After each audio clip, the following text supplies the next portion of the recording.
Alright guys, स्वागत है आपका इस वीडियो में। तो फाइनली यहाँ पे जुजुत्सु काइसेन के सीजन 2 का एपिसोड 4 आ चुका है, द मोस्ट अवेटेड एपिसोड, जिसका हम लोग काफी बेसब्री से इंतजार कर रहे थे। इतना क्लिफ हैंगर पे छोड़ा था लास्ट एपिसोड, तो यार सबके सब वेट कर रहे थे। वैसे जिन लोगों ने मांगा पढ़ रखी है उनको इतना ज्यादा वेट नहीं था जितना हम लोगों का था। तो चलिए फिर वीडियो शुरू कर लेते हैं। लेकिन वीडियो शुरू करने से पहले मैं आपको ये कहना चाहता हूँ कि यार इतने सारे लोग वीडियो देखते हो लेकिन सब्सक्राइब नहीं करते यार। मतलब मैं नहीं बोलता इसका कहना नहीं करोगे तो सब्सक्राइब कर दो, लाइक कर दो वीडियो को प्लीज यार। इससे ज्यादा लोगों तक वीडियो पहुंचेगी और अगर एक्सप्लेनेशन पसंद आती है तो इतना तो कर ही सकते हो। तो चलो फिर वीडियो शुरू कर लेते हैं। तो जैसे कि आपको याद होगा कि गेटो यहाँ पे रिको को उसके घर लेके जाने वाला था, लेकिन तभी यहाँ पे टोजी आता है जो कि भाई रिको के सर में ही गोली मार देता है और कहता है कि चलो भाई काम तो खत्म हो गया, अब तुम यहाँ से जा सकते हो। तो गेटो यहाँ पे कहता है कि तुम यहाँ पे क्या कर रहे हो। तो रोजी कहता है अच्छा हम तुम उसकी बात कर रहे हो क्या। वो इसलिए क्योंकि मैंने सातोरू गोजो को मार दिया है। तभी यहाँ पे छूटते साथ ही गेटो अपने एक स्पिरिट से टोजी के ऊपर हमला करता है और ये स्पिरिट भाई टोजी को इधर उधर उड़ाता हुआ लेके जाता है। लेकिन फिर भी यहाँ पे टोजी भाई 3 बुलेट्स मारता है और ये तीनों की तीनों बुलेट भाई बिल्कुल निशाने पे होती है और गेटो को लग जाती है। लेकिन गेटो सही समय पे अपने कर्स स्पिरिट का इस्तेमाल करके अपने आप को प्रोटेक्ट कर लेता है और उसकी तरफ आगे बढ़ता है। गेटो कहता है कि इतने उतावले मत हो। Star and forbidden world custom barriers का इस्तेमाल करता है। अब वो लोग एंट्रेंस पे गार्ड को तो रख नहीं सकते, तो अगर किसी इंसान को पता है कि ये दरवाजे किधर है तो हम काफी सारे लूपहोल्स ढूंढ सकते हैं। इस समय ज्यादातर सॉर्सरर्स बिजी हैं और जुजुत्सु हाई पे फ्लाई हेड्स का खतरा मंडरा रहा है। बाहर तो तबाही मची होगी यार। अब क्योंकि मेरे अंदर कोई कर्स एनर्जी नहीं है इसलिए मैं एक तरीके से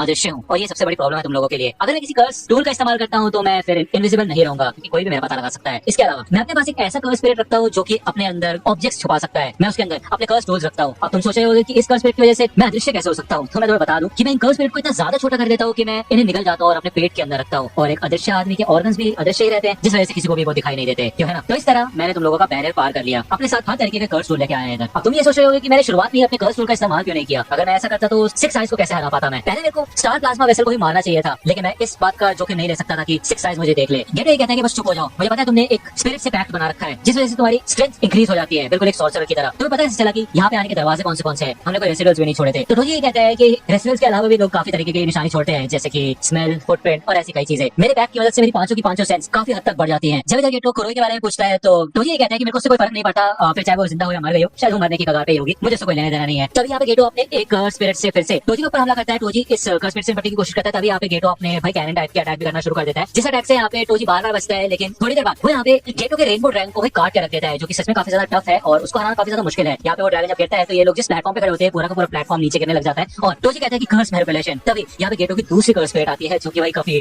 भूतनी टाइप लग रही होती है। वो ये बोलती है कि क्या तुम मुझे पसंद करते हो, क्या मैं खूबसूरत हूँ। और भाई वो सच में काफी ज्यादा खतरनाक होती है। तो सच में भाई कर्स स्पिरिट ही है सच में। टोजी इसको देख के समझ जाता है कि इसने एक सिंपल डोमेन बनाया है यहाँ पे और जब तक मैं इसके क्वेश्चन का आंसर नहीं दूंगा तब तक ये मुझे टॉर्चर करेगी। तो कहता है कि नहीं तो मेरे टाइप के नहीं। और तभी यहाँ पे भाई टोजी का कान कटने लग जाता है, उसके बाल कटने लग जाते हैं। लेकिन तभी टोजी अपना वेपन निकाल के भाई इस पूरे डोमेन को काट के रख देता है, साथ ही साथ स्पिरिट को भी खत्म कर देता है। यहाँ पे गेटो आगे बढ़ता है और अपने कर्स मैनिपुलेशन का इस्तेमाल करके वो यहाँ पे टोजी के सबसे मेन वाले कर्स को एब्जॉर्ब करने की कोशिश करता है। उसे पता होता है कि वो फिर चाहे 2 क्लास हायर वाले जो कर्स है उनको भी आसानी से एब्जॉर्ब कर सकता है और फोर्स करके उनको मैनिपुलेट कर सकता है। अगर उन्होंने सरेंडर कर दिया तो गेटो के लिए काफी ज्यादा आसान हो जाती है चीजें, लेकिन उसके बावजूद वो उन्हें किसी भी तरह एब्जॉर्ब कर सकता है। तो यहाँ पे जब वो टोजी के कर्स को जस्ट एब्जॉर्ब करने वाला होता है तभी यहाँ पे उसको एक झटका टाइप लगता है और टोजी छूटते साथ यहाँ पे भाई गेटो को भी काट के रख देता है। यहाँ पे ये पूरा का पूरा प्लेटफॉर्म नीचे गिर जाता है और टोजी ये कहता है कि मैंने तुम्हारे पर इस तरीके से अटैक किया था जिस वजह से तुम मरो ना, क्योंकि मैं नहीं जानता तुमने कितने कर्स स्पिरिट्स को अपने अंदर एब्जॉर्ब कर रखा है। मुझे नहीं पता तुम्हारे मरने के बाद वो सारे कर्स स्पिरिट्स क्या करते हैं और मैं बेफालतू की टेंशन नहीं चाहता हूँ। अगर तुम शिकी का यूजर होते तो हाँ मैं तुम्हें अभी तक मार चुका होता। तुम्हारे पास सच में काफी अच्छी खासी खूबी है, लेकिन उसके बावजूद एक बंदर ने बिना किसी कर्स टेक्निक का इस्तेमाल करके तुम सबकी बैंड बजा दी। अगर तुम इतनी लंबी जिंदगी जियोगे तो तुम ये बात जरूर याद रखोगे। तभी यहाँ पे उसको मेगुमी की याद आती है और वो कहता है कि मैं तो भूल गया था यार, मैंने उस लड़के का नाम मेगुमी रखा था। दूसरा यहाँ पे हमें स्टार रिलीजियस ग्रुप हेडक्वार्टर्स का सीन दिखाया जाता है जहाँ पे टोजी इनके यहाँ पे हेड से आके मिलता है और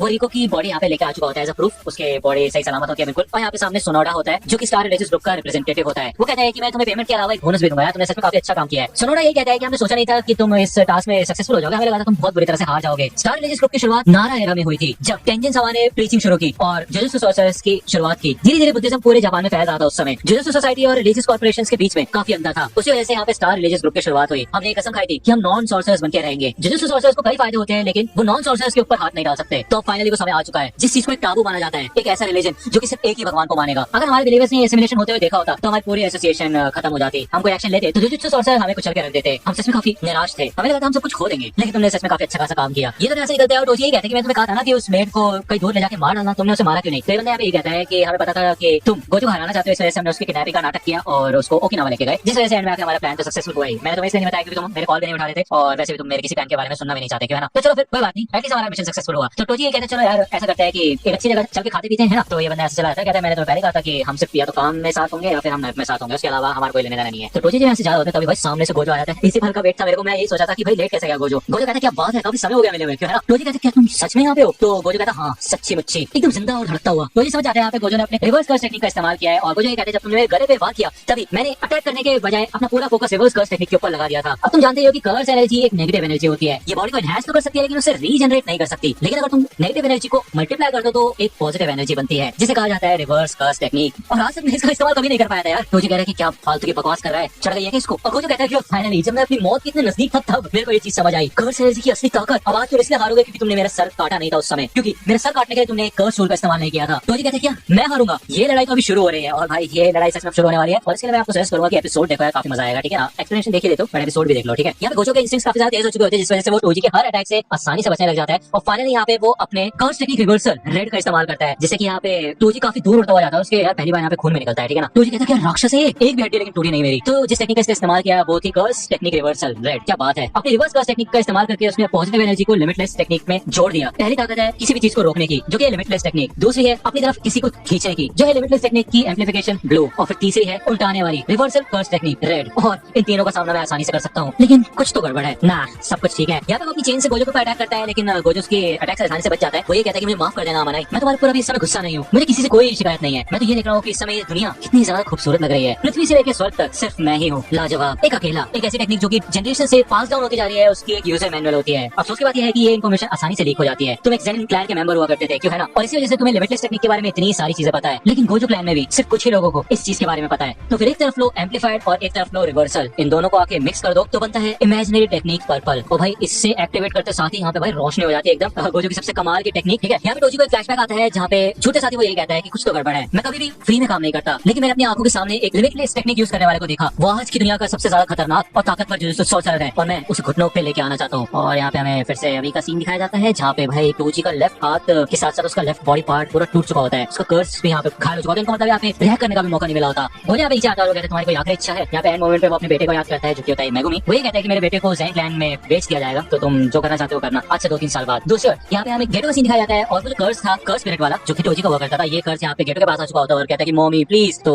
गेटो यहाँ पे भागता हुआ जाता है स्टार रिलीजियस ग्रुप के बेसमेंट के अंदर, ठीक है। यहाँ पे बहुत सारे बिलीवर्स होते हैं और गोजो इधर आ चुका होता है। उसने अमानाई की बॉडी ले ली होती है और उसको लेके वापस आ रहा होता है। वो कहता है कि हे गेटो, मैं तुम्हें नहीं कह सकता कि तुम लेट हो चुके हो, ऐसा लगता है कि तुम शोको से मिल लिए हो, क्यों है ना, क्या तुम ठीक हो? तो गेटो कहता है कि मेरे ठीक होने ना होने से कोई फर्क नहीं पड़ता। तो गोजो कहता है कि देखो इस सबके पीछे तुम्हारी कोई गलती नहीं थी गेटो, क्या हमें इन लोगों को मार देना चाहिए? तो गेटो कहता है मुझे ऐसा लगता है कि सिर्फ ये आम लोग हैं जो कि बिलीवर टाइप है, जो असली मास्टरमाइंड थे वो यहाँ से पहले से निकल चुके हैं, तो इन्हें मारने का कोई मतलब नहीं होगा। वैसे भी हमारे पास और भी बड़े बड़े प्रॉब्लम्स हैं निपटने के लिए। तो गोजो कहता है कि सच में इसके लिए कोई मकसद होना चाहिए। तो गेटो कहता है कि हाँ, एक जुजुत्सु सॉर्सरर के लिए तो होना ही चाहिए। तो ये एपिसोड यहाँ पे खत्म हो जाता है और काफी कमाल का था एपिसोड यार। हमें गोजो की टेक्निक्स देखने को मिली जो कि उसने पहली बार यहाँ पे यूज की है ठीक से, क्योंकि आपको याद होगा जब लास्ट टाइम उसने यूज करने की कोशिश की तो टेक्निक एक्टिवेट ही नहीं हुई थी, क्यों है ना। तो यार गोजो ने यहाँ से काफी ज्यादा इंप्रूवमेंट की है और हमें शायद बैक स्टोरी जितनी दिखानी थी उतनी दिखा दी है। नेक्स्ट एपिसोड से शायद हमको अभी का सीन दिखाया जाएगा, यूजी इटाडोरी और सुकुना की जो स्टोरी है उन सबका सीन दिखाया जाएगा, मे भी, पता नहीं मेरे को, ठीक है। वो तो मांगा रीडर्स को पता होगा। एनीवे आइडिया लगा सकते हैं हम, और नेक्स्ट एपिसोड यार नेक्स्ट वीक आ जाएगा, जल्द से लाने की कोशिश करेंगे। बाकी सब्सक्राइब कर लो अगर अभी तक नहीं किया हो तो। वीडियो पसंद आए हो तो, अगर मेरी एक्सप्लेनेशन पसंद है तो लाइक करो, दोस्तों के साथ शेयर करो। मैं तो आपसे वीडियो में तब तक के लिए गुड बाय। तो दोस्तों आज की वीडियो के लिए सिर्फ इतना ही। आई होप कि आपको ये वीडियो पसंद आई होगी। अगर आपको ये वीडियो पसंद आई हो तो प्लीज लाइक कीजिए, अपने दोस्तों के साथ शेयर कीजिए और मेरे चैनल को सब्सक्राइब करना मत भूलेगा। और अगर आप मुझे कांटेक्ट करना चाहते हैं तो आप मुझे इंस्टाग्राम पे कांटेक्ट कर सकते हैं, मेरे पेज के लिंक आपको डिस्क्रिप्शन में मिल जाएगी। मिलता हूं आपसे अगली वीडियो में, तब तक के लिए गुड बाय।